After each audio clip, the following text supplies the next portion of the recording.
Hello everybody, I'm Betsy Romero from Hatari Labs, and in this tutorial I will show you how to export Model Muse model results and import them into QGIS.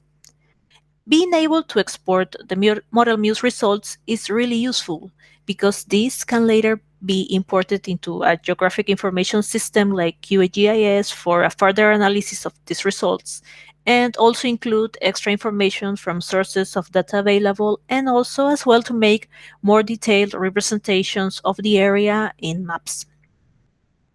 So for this tutorial, I will work first with this model that I'm showing you here, and this area represents a basin. It has several boundary conditions. I will show you here with this show or hide objects tool. I have these ones, which are the rivers and are represented as drains. I also have the evapotranspiration condition and the recharge condition, as you can see here. And if you would like to see more information about these boundary conditions, just double click here, for example, in the river, and go to MODFLOW features. Here we have the modeling time, which is from -1 to 0, which means that we are running on a static model. We also have that the elevation considered for the drains is the model top, and they have a conductance of 0.001. Here for the evapotranspiration, this is an object that is encompassing the whole basin, and at the same time it is working for the recharge. Because here you can see in the MODFLOW features that we have activated the evapotranspiration package and the recharge package. For the evapotranspiration, we have this rate, which is in meters per second. We have here that the evapotranspiration surface is the model top, and the evapotranspiration depth is 0.5. Likewise, in the recharge package, we have this recharge rate, and we are also considering for all the boundary conditions the same time as I told you, which is since it is a steady state model, it's always from -1 to 0. And okay, but this model I have already run it. If you want to run it as well, just click here in the green arrow and that's it. But I already have the results and I will import them. With this tool, import at and display model results. I click here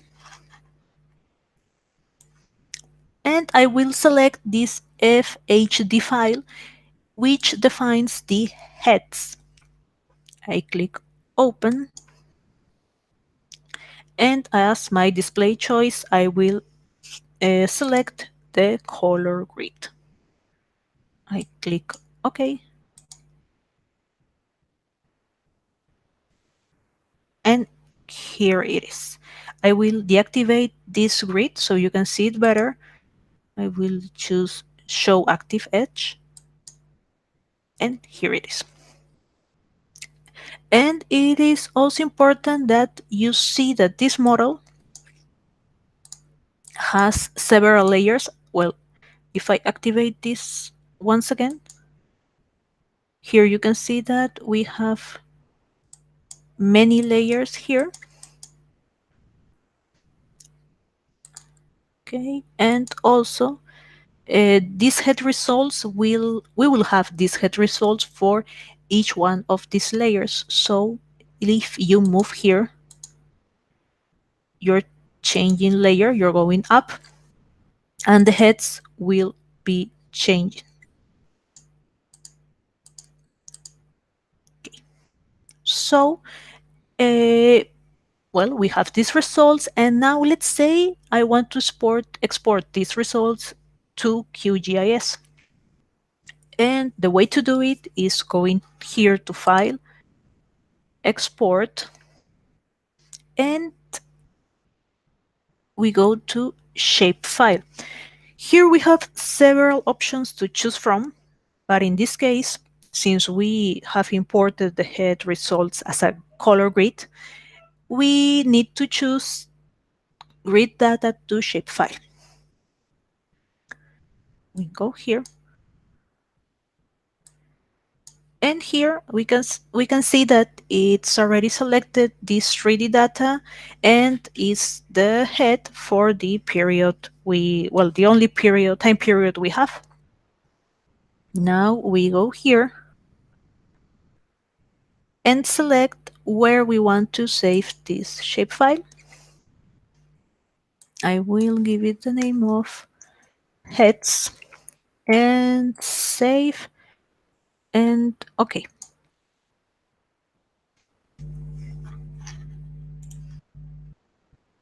Now we have the heads, and now let's say I want to export the water table as contours. So to do this, we go back to this visualization tool, and I will deactivate the color grid to none, click apply, and now I go to contour data. In contour data, we go here to datasets, in optional model results, the water table for this only time period we have. We select this and uh, just click apply. And here I will deactivate this object. Okay, so you can see it better. And now I have my water table as contours. You could also change here the contours. Here it's every 50, maybe you want it every 10 or 20. You can change it here, for example, here to 10, click apply. You have a more dense contours, or we will put it back to 50. Okay. Now we close this, and what we have to do is the same procedure. Go to File, Export, Shapefile, and in this case, we need to choose Contours to Shapefile because we are working with contours. I will leave this name by default and click Save. Okay. And finally, let's say that I want to export this boundary of my basin as well. I will go again to File, Export, Shapefile, and in this case, this boundary of the basin is not a grid data, it's not contours, it is an object. So I choose Objects to Shapefile. And this boundary of my basin, it is represented by the active area of the model because this is the area that I'm modeling. So I have to go here to datasets, required hydrology active, and here in active, this object is the one, this basin extension is the one that is representing my basin. So that's it. I just click OK, and I will save it as basin. And this tool is really helpful. For example, if you have created an object in Model Muse and you want to save it as or export it as a shapefile, you use this tool as well, because here you can see that when you go to File, Export, Shapefile, Objects, you have a lot of options that you can export. For example, you could export the drain information, the evapotranspiration information, the recharge information. So, and it's not only with the object, you could also export a grid of the recharge or a grid of the hydraulic conductivity values. It's just that you have to check which options you have or what you want to export. So now that we have exported everything we need, we go to QGIS. And first of all, I'm going to import the shapefile of the heads. I use this tool at vector layer. I browse here and sorry, I go to documents and here I have the heads. I click open and this is well, we first need to give it like color scale so you can see the results. And one important thing is to define the projection. If you want, for example, you can go to properties, and in general, in this case, this is the UTM 18S zone. I will give it the projection, okay? And also you can change the projection of the whole area as well to this one. Okay. Now let's see what information it has been exported from Model Muse in this shapefile. So we go to these heads and I go to properties. You go right click, properties. Oh, sorry, no. Right click to open attribute table, sorry. And here we can see that for each one of this grid, parts of this grid, we have information of head. In each one of the layers, we have 1, 2, 3, 4, 5 layers. Remember that I told you that while we were changing the layer, we were seeing different head values because each layer has a different head value. So all the information is here. So let's say I want to show, for example, the head information for the bottom layer, which is this one, the layer 5. So as you can see, we have many negative values because these are the values that are outside my active area. You know, remember that my basin had like this shape, but these negative values are located here. So I want to get rid of this so I can have a better visualization. So I will use this tool, select features using an expression, and we will work with a formula. In this case, I want to select here in field and values. I will work with these heads of the fifth layer, and I want to select all the values that are less than 1 because I want to get rid of the negative ones. I click select, and here they are now selected. Now I can click here in this pencil where I will be able to edit this shapefile, and here is this tool here, this one that says delete selected features. So if I click here, I will get rid of the negative values. Now I click the pencil again and save. And now I have only the values inside my basin. Now, if you want to see, for example, all these values in a color scale. We could go here.